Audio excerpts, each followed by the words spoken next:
Dzień dobry, everyone. Cześć, what are Polish milk bar? What is it? We're gonna find out by GWay Travel YouTube channel. Let's go. Let's go! Where Polish food and history meet, there's a milk bar. All the way from their start as a meeting point for artists and intelligentsia at the turn of the century, throughout the tumultuous 20th century and their boom and fame during the Polish People's Republic, all the way to their role in gentrification talks of today. With their unique yet simple concept, reasonable prices, and a taste of nostalgia, Bary Mleczne are once again popular with both locals and tourists.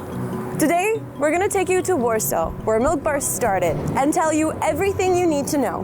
What they are, where they came from, it's first so started, much, and tell you... It's so much more green than I thought. I feel like there's tree between everything, you know? Everything you need to know. What they are, where they came from, why they became popular, and make sure that you can enjoy them like a local the next time you visit Warsaw with GWay Travel. Polish milk bar explain. A lot of press about milk bars suggests that they are an invention of the communist times. And while they definitely had their boom during the Polish People's Republic era, the origin of milk bars goes back to the turn of the century. The first one was opened on the corner of Nowy Świat and Aleje Jerozolimskie in 1896 by Stanisław Dłużewski, an inventive dairy farmer. Mleczarnia Nadświedzianska offered a variety of drinks together with milk or egg-based dishes. This original milk bar was famous for its excellent white coffee, cream butter, always fresh bread, and curdled milk that could be cut with a knife. This helped attract a wide variety of artists, theater folk, poets, and young Polish bohemians. Just like how it was with cafes in Vienna or Paris, in Warsaw, milk bars were the place where culture was happening at the turn of the century. Soon, the popularity of milk bars spread throughout the country. The building of Mleczarnia Nadświedzianska was unfortunately torn down in the 1920s to make space for the National Development Bank. But we can visit another part of milk bar's history just a 5-minute walk away from here. After the First World War, rising food prices caused the authorities to regulate everything from ingredients used to the amount of meals distributed per person. The goal was to provide access to nutritious food to as many people as possible. This paved the way for the milk bar boom during the communist era of the Polish People's Republic. As normal restaurants were a rarity under communism, milk bars were often the only places to eat out. One of the milk bars opened during this time was Bar Familene.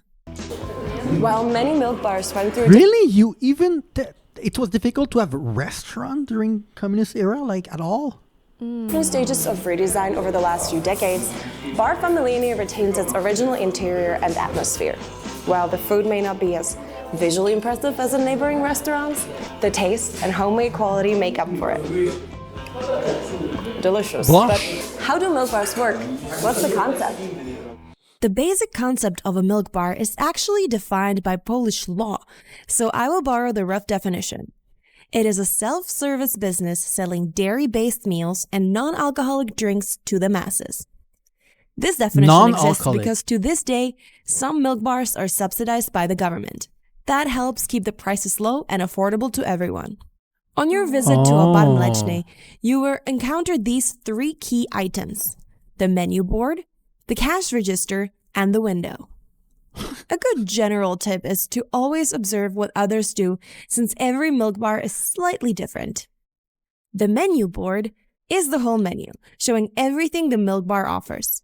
It might be overwhelming at first, but don't worry.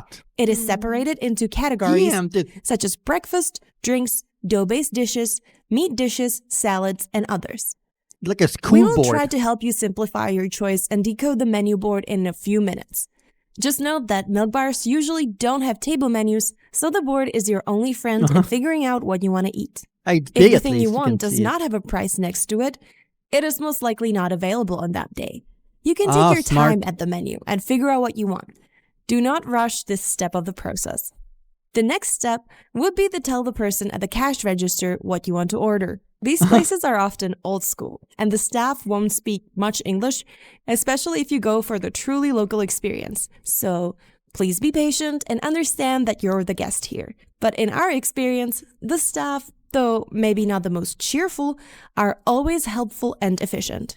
After you've paid for your food, you may have to deliver one of your receipts to the window. Behind the window is where the magic happens, and you can often catch a glimpse of some boiling and sizzling. When the window receives your order, they start working on it. Sometimes your entire order will be prepared at once. Most often, though, individual parts of your order This is give me a church confessional booth style. Except there's a lady behind to serve your food instead of like listening to your worry. will be announced separately. That means you have to pay attention and make sure you collect everything you ordered while not accidentally taking other people's food. What soup it is? As you can see, Look good. milk bars are fully self-service. That also means that you have to clear away the your food own dishes at court. the end. Right? Don't forget to bring your dishes and cutlery to the designated place before you leave the milk bar. No, I don't think it's like buffet. I think it's more like you're the one that carry your stuff. Yeah. There's no waiter, I think. But it's not a buffet like fast food. Yeah. But it's not a buffet in the sense that you still need to pay for everything you order. Like But let's get to the most important part. What Whoa. should you order? We recommend starting with a soup, a traditional Polish starter. Our topics would be a tomato soup, or one of the more traditional soups like żurek, made of fermented rye and meat, or red borscht, a ruby red broth made of pickled beetroots. As far as mains go, there are many to choose from. What you should to this day, I still have dream about that borscht. Because I don't like beetroot, but I want to try this because it looks so weirdly interesting. Yeah. miss if you're in the mood for a meat dish is kotlet, prepared in many Kotlet. variations such as simple schnitzel or meatloaf. Or you can try a cabbage roll stuffed with when am I meat, gonna be able usually to served eat with sauce. this? A dish you shouldn't leave Poland without trying is obviously a plate of pierogi, typical Polish dumplings. They come with a plethora of fillings, and we have yet to taste a version that wouldn't be absolutely delicious. Dumplings in Poland come in many different shapes and sizes, such as these lazy dumplings, served simply with butter and sugar. Another great option for a sweet meal or as a breakfast option are pancakes. Try them out with jam and cream. We promise you won't regret it. On the side of your main, order a simple surówka, an easy Surów. salad made of grated vegetables. It adds color and vitamins to your table. For drinks, you can opt for a kompot, a sweet beverage made of boiled Kompot. fruit, or put the milk in your milk bar experience and have a glass of sour milk or hot chocolate. So it's hot. Simple drinks like water, tea, or black coffee are usually also on the menu. And lastly, don't be shy and try some dessert. There are several types of jelly you can try, or just play it safe and try some Polish cheesecake. One of the wonderful things about milk bars is that their prices are kept low by regulation. Milk bars, if qualified, receive government subsidies for the ingredients and have to comply with regulations regarding the preparation of the dishes, as well as a cap on maximum possible profit margin. So That's it's, why. So it's city-run or government-run restaurant. A little bit like how in New York right now, they are trying to have government-run grocery store where the government owns the store instead of like private. You can enjoy a lovely plate of pierogi for around 10 zlotys, which is less than $3 and a little over €2. Fun fact, even if meat dishes won't set you back much more than the vegetarian ones, they are not subsidized by the government. Some milk bars are relics of the old times. Under communism, customer experience and service wasn't the most important thing on people's minds. That's why people might have negative memories of milk bars.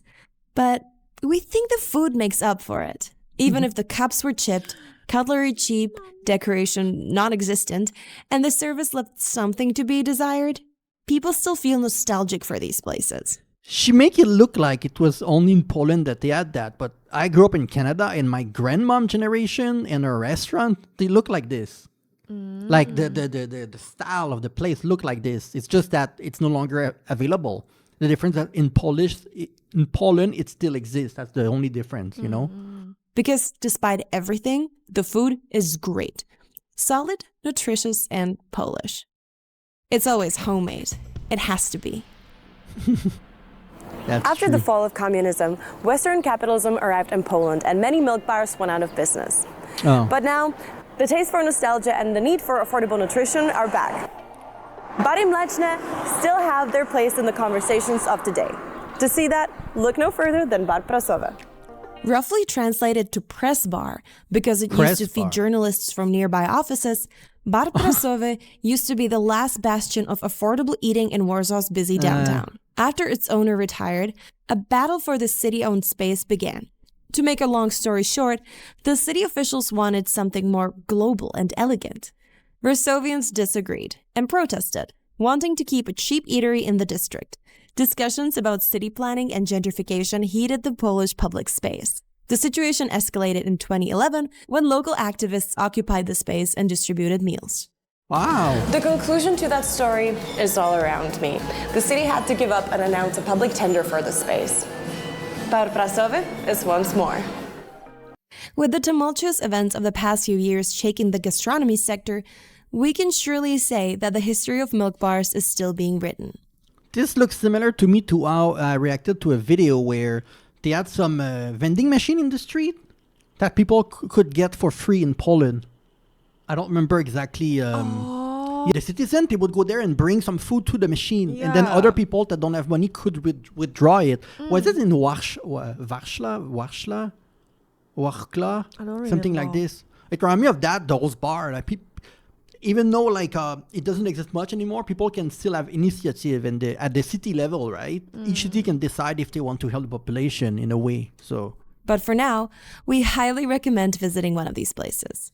While this video focused on the milk bars of Warsaw, they can be found all over the country. So the next time you visit Poland with J-Ray Travel, you know where to go for a hearty homemade meal. Which one would you like to try the most?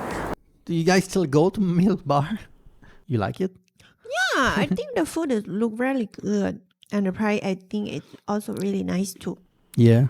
So it's a very nice video actually, because I didn't know really what it was. I've heard of it, but I didn't know exactly where it was or why it was so important in Poland. So thank you for the amazing suggestion, everyone.